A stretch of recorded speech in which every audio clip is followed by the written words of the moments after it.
Page 140. Try these. Question number 1. हमको ये बताना है क्या ये दोनों ट्राइंगल्स कॉन्ग्रुएंट हैं और उसको सिंबॉलिक फॉर्म में लिखना है। In triangle DEF and in triangle LMN इनमें क्या क्या इक्वल है। एक तो ये जो साइड DE है और साइड MN दोनों ही 3.2 सेंटीमीटर हैं।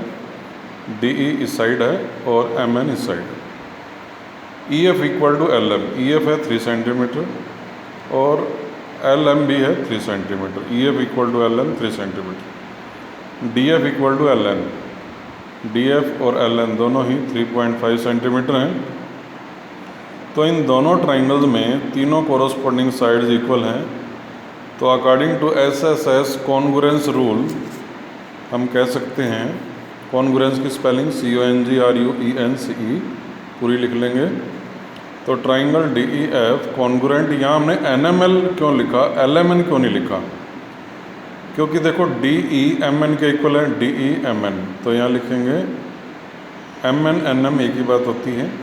उसके बाद है EF LM, यहाँ हमने लास्ट टू क्या हैं EF और EF LM के इक्वल हैं, तो यहाँ लास्ट में LM आएगा।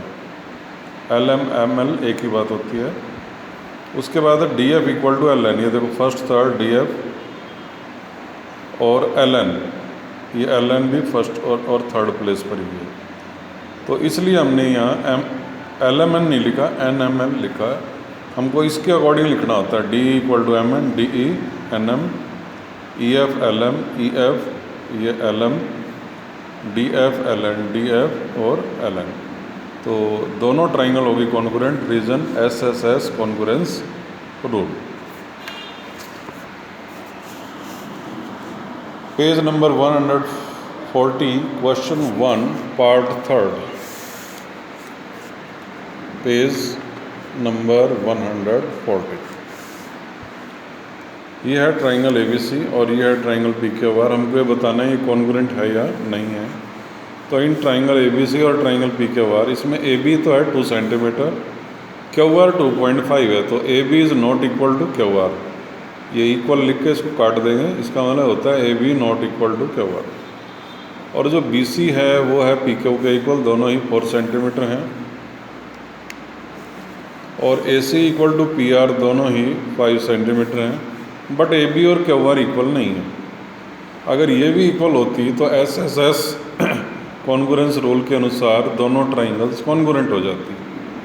तो बिकॉज वन कोरोस्पोंडिंग साइड, ये जो है दोनों ट्राइंगल्स की कोरोस्पोंडिंग साइड इक्वल नहीं है, because one corresponding side of both triangles are not equal. तो therefore triangle ABC is not congruent to triangle PQR। ये कॉन्ग्रुएंट लिख के इसको काट देंगे, इसका मतलब होता है not congruent to triangle PQR। दोनों ट्राइंगल कॉन्ग्रुएंट नहीं। फोर्थ पार्ट, ये डायग्राम है। एक तो है इसमें ट्राइंगल ABD, दूसरी है ट्राइंगल ACD। हमने इनको बताना है कि ये कॉन्ग्रुएंट है या नहीं है। In triangle ABD and triangle ACD, side AB equal to AC दोनों ही 3.5 सेंटीमीटर हैं गिवन।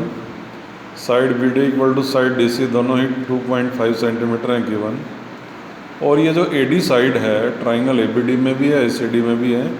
तो साइड AD इस ट्राइंगल की और ट्राइंगल ACD में भी AD है, तो AD equal to AD common side. तो therefore according to SSS congruence rule, triangle ABD congruent triangle ACD। यहाँ फुल स्पेलिंग लिखेंगे CONGRUENC, SSS कॉन्ग्रुएंस रूल।